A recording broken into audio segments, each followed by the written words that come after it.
What's up? Zdraví vás hrobar influencerov, zdravím fanúšikov Fight Night Challenge, hejterov Fight Night Challenge.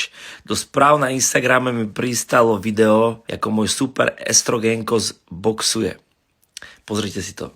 Pod slzy, i když to někdy bolí a trvá to trochu díl, klidně kojenci chčiju, tak chodím, tak dejchám žrát jak kripl, až potom poznám, že to...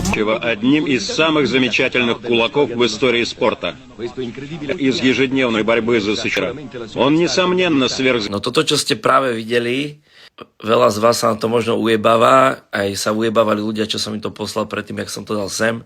Ide aj o to, že ja sa nikdy nehrám na žiadneho humoristu, nikdy som nechcel akože byť vtipný alebo niečo, ale tak keď občas niečo dám a ľudia sa na to smejú, tak asi je to dobrý vtip.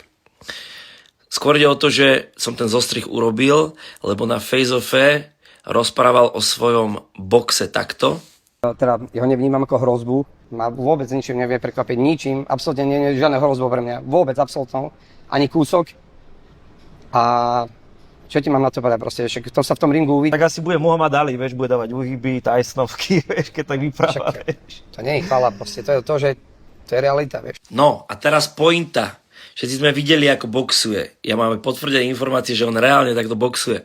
Pointa je, že on vás reálne ojebáva, hej. Aký v skutočnosti je, ale neprizná si to, tak ja ho už musím brať trochu ako postihnutého, alebo čo. Lebo ja keď som šiel do nejakého zápasu a dával som aj treštolky, nikdy som nehovoril o sebe, že som nejaký boxer, lebo si to o sebe aj nemyslím, chcem sa v tom iba zlepšiť. No a vždycky som to doručil, jo. A samozrejme okrem zápasu z refiu, aby sme sa chápali. A keď aj boli hejterské komentáre, lebo čím viac hejterských komentárov ja to spravím tak, ich bolo čo najviac, tak ja mám z toho viac peňazí a je skolo toho väčší humbug, jo, väčšie promo. A potom po zápase, keď vyhrám, tak nemám žiadne hejterské komentáre. Takže to je takýto kolobeh stále dokola, no ale on si to stále neuvedomuje, jo.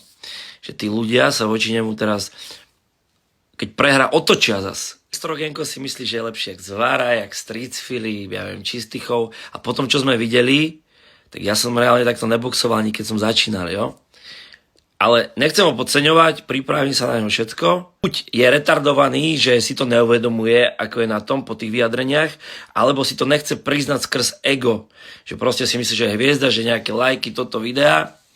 No to je problém, lebo poprvé, keď bude klamať a vy na ňom sadíte peniaze, tak prídete o svoje love, lebo nie všetci sa vyznajú bojový športu a tí, čo sa vyznajú, vidia, že on je proste drevo. Jeho ego po zápase, keď sa všetci ľudia voči mu otočia a prehrá, tak môže byť v piči a má rodinu, má deti, to nechcem útočiť do rodiny, ale môže sa obesiť alebo niečo.